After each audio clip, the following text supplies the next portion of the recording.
Okay, so this is question 13 on the 2018 WJC additional maths paper. And here we need to find the coordinates and the nature of each of the stationary points on the curve y equals 2x squared plus 2x cubed plus 12x squared plus 11. So as soon as I see the word stationary points, I tend to suggest that you should do the same thing every single time.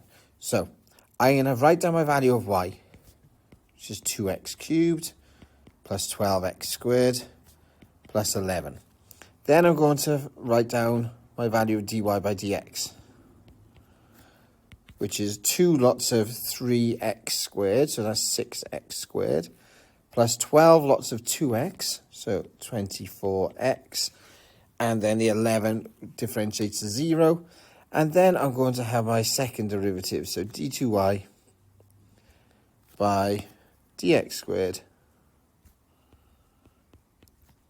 is going to be 6 lots of derivative of x squared, so 6 times 2x is 12x, and then plus the derivative of 24x, which is 24, so plus 24.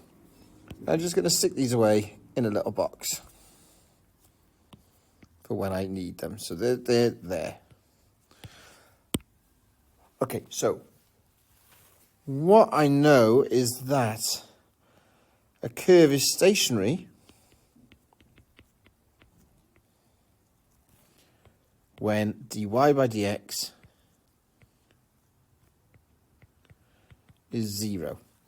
Okay, and by doing this, we're going to come up with an equation that's going to help us find the x-ordinate of the stationary points. So I'm going to put my dy by dx, which is 6x squared plus 24, equal to 0.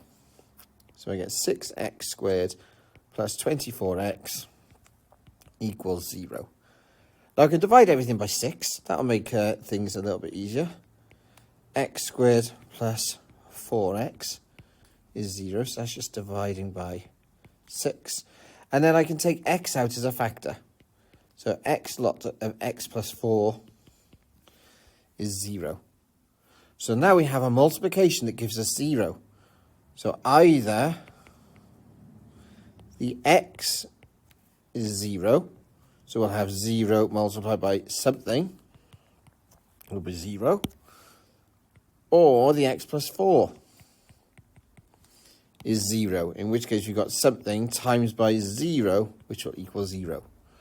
Now normally we solve these equations, but that's already solved, so the second one, all I have to do is take off 4, so I get x is negative 4. Okay, now I need the y ordinate that goes along with it. So when x is 0, y is going to be, so if I'm looking for y, I need to use my equation for y. So it's going to be 2x, so 2 lots of 0 cubed, plus 12 lots of 0 squared, plus 11. So that would be 11. If x was negative 4, my y would be 2 lots of x, so 2 lots of negative 4 cubed, plus 12 lots of negative 4 squared, plus 11. So my y in that case would be, let me just plug this into my calculator. So 2 lots of negative 4 cubed, plus 12 lots of negative 4 squared, plus 11. 75. So my coordinates of the stationary points, so at the moment I've just got an x value and a y value. I need to write them as coordinates because that's what I've been asked for, to find the coordinates. So the coordinates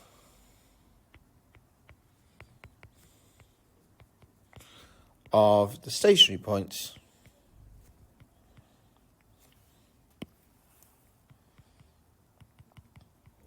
are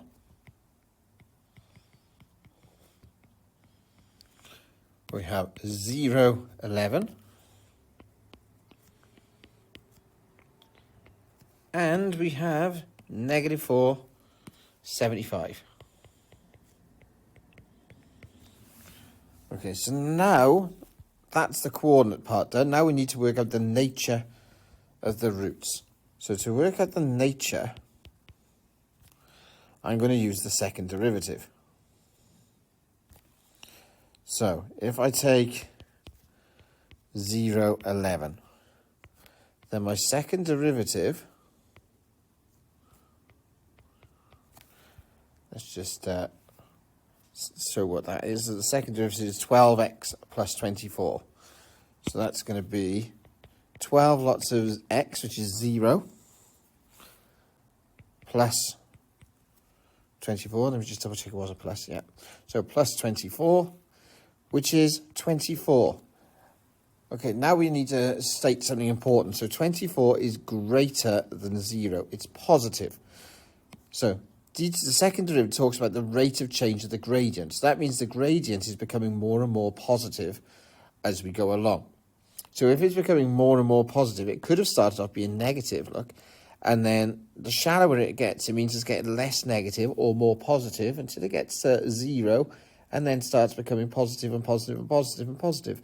So when the second derivative is greater than 0, that tells us that 0, 11 is a maximum point. And if I tried negative 4, 75, then my second derivative is going to be 12 lots of negative 4 plus 24, which is negative 24. They should be the same size because of the symmetry of a curve. That then is smaller than 0. So that means the gradient is becoming, is changing at a negative rate. So it's becoming more and more negative. Or if it starts off positive, as soon as it gets less and less positive, we can say that's more and more negative until it comes across there and does become negative. So if the second derivative is less than 0, then we can say we have, oh, I did it the other way around. So I said there that it was minimum, and I wrote maximum. So minimum. And on that one, because it's becoming negative, it is a maximum point. And that's the nature.